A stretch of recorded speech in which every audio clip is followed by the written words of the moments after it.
Bonjour tout le monde. J'espère que vous allez toutes et tous très bien. Donc, comme promis sur ma précédente vidéo, mon enfant me frappe, que faire? Aujourd'hui, nous allons voir comment apprendre à mon enfant à exprimer sa colère. Si vous n'avez pas vu la vidéo précédente, donc mon enfant me frappe, que faire? Je vous mets le lien dans la barre d'infos sous la vidéo pour pouvoir la voir. Donc comme vous l'avez remarqué, donc j'ai changé de concept. J'opte maintenant pour des podcasts pour gagner du temps et au montage, parce que franchement le plus important pour moi c'est vraiment de vous transmettre le message et pouvoir gagner du temps afin de vous faire plus de vidéos. Donc j'aimerais vraiment avoir votre avis en commentaire par rapport à ça. Donc vous pouvez me mettre dans les commentaires ce que vous en pensez. Donc on commence. Donc aujourd'hui nous allons nous baser comme d'habitude sur une conférence qui a été faite par Elisabeth Fiuza par rapport à comment aider son enfant à exprimer sa colère. Donc comme je vous l'ai dit la dernière fois, donc il y a des techniques que j'ai utilisées moi-même avec mes enfants, que j'ai appris via Elisabeth Fiuza et qui ont marché pour moi. Donc Elisabeth Fiuza nous dit qu'il faut savoir que en fait la colère s'exprime par le corps, donc c'est corporel, donc ça a besoin de sortir. Donc la colère s'installe au niveau des pieds, au niveau des bras et au niveau de la mâchoire. C'est pour ça que les enfants en général, quand ils sont en colère, ils tapent, ils mordent. Donc, l'enfant apprend comment? Premièrement, l'enfant apprend par mimétisme. Comme je vous ai déjà dit, donc l'enfant nous imite. Donc, idéalement, ça serait de lui apprendre en lui montrant comment faire. On prend un exemple. Par exemple, vous allez exagérer la situation.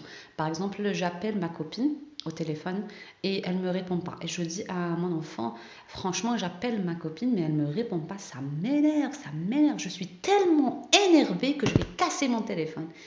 Mais non, au lieu de casser mon téléphone, je vais taper des pieds. Et je fais le geste. Je tape des pieds, je tape des pieds, je tape des pieds. Et en fait, l'enfant, vous allez voir qu'il va rigoler. Mais petit à petit, il est en train d'apprendre en fait. Ça, c'est une idée. Taper des pieds. Il y a aussi un autre contexte. Vous pouvez imaginer que votre mari a tardé. Donc vous dites, ah, papa a tardé, il n'est pas encore rentré, je suis énervée, je suis fâchée. Ah, comment je vais faire pour sortir ces nerfs? Ah, je vais souffler dans un ballon. Alors on imagine qu'on a un ballon imaginaire et on fait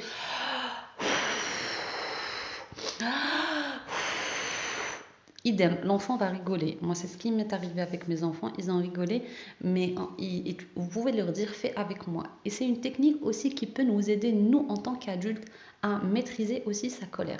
Donc, souffler dans le ballon, c'est aussi une autre technique. Donc,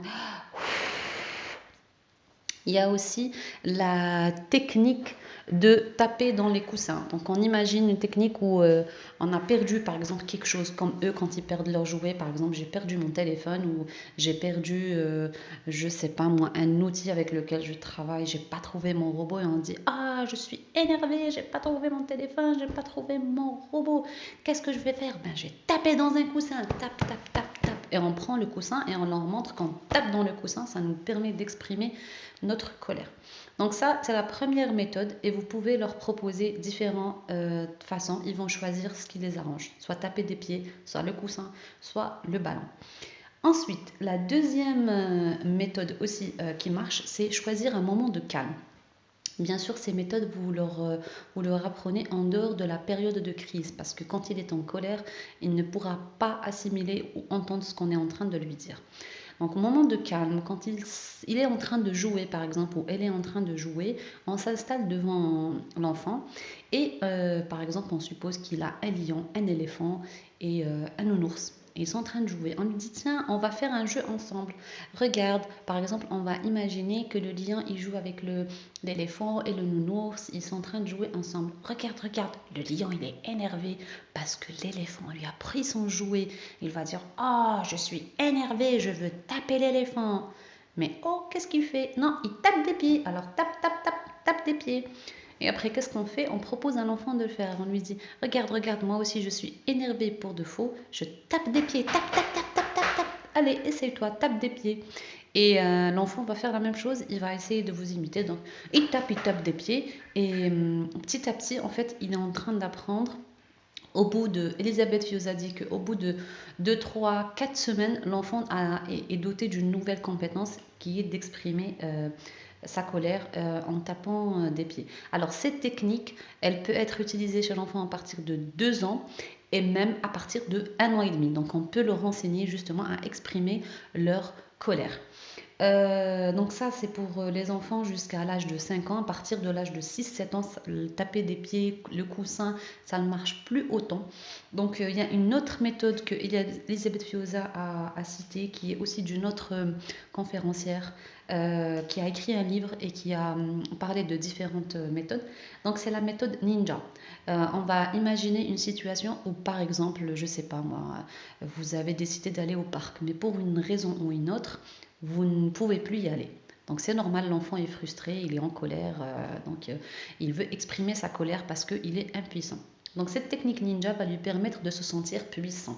Alors cette technique, elle consiste en quoi? En fait, elle consiste à prendre une feuille toute simple, à la découper juste un petit peu en haut et à lui dire: je comprends que tu es en colère, qu'on ne puisse pas aller au parc. Ce que je te propose, c'est de faire la technique ninja. La technique ninja, donc vous tenez la feuille qui est un peu déchirée en haut et lui, avec sa main, il fait ninja et il découpe la feuille en deux. Donc ça lui permet justement de sortir cette frustration et cette colère et d'exprimer justement, de faire sortir en fait sa colère. Donc voilà, ça c'est les méthodes que j'ai utilisées, que j'ai testées et qui ont marché pour moi. Donc testez-les et mettez-moi en commentaire ce qui a marché pour vous, si c'est la technique du coussin ou taper des pieds ou souffler dans un ballon. Et croyez-moi que c'est vraiment efficace. Il y a aussi autre chose, c'est quand vous voyez que l'enfant, vous êtes en train de lui apprendre et qu'il commence à faire des colères. Et s'il n'a pas le réflexe, parce qu'en général, ils apprennent à taper des pieds et tout. S'ils n'ont pas le réflexe, vous glissez un mot, vous dites coussin, ou vous dites pied, ou vous dites ballon. Et je pensais qu'au début, ça ne marchait pas, mais en fait, c'est très puissant et ça marche. Et l'enfant va se rappeler les pieds, il va taper des pieds.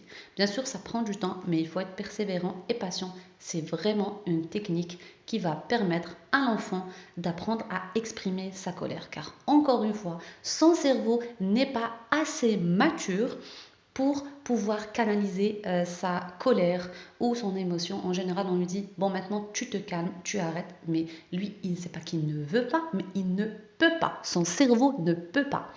Donc, on va l'accompagner et on va lui apprendre à exprimer ses émotions. Et à l'âge de 10, 12, voire à l'âge adulte, il pourra mieux maîtriser ses émotions. Des fois même quand on est adulte et on n'arrive pas à bien maîtriser ses émotions. Et tout ça s'apprend. Donc voilà les filles, j'espère que cette vidéo vous a plu et va vous servir. N'oubliez pas de commenter et de liker et de me dire ce qui a marché pour vous. Et à très bientôt dans une prochaine vidéo. Bye!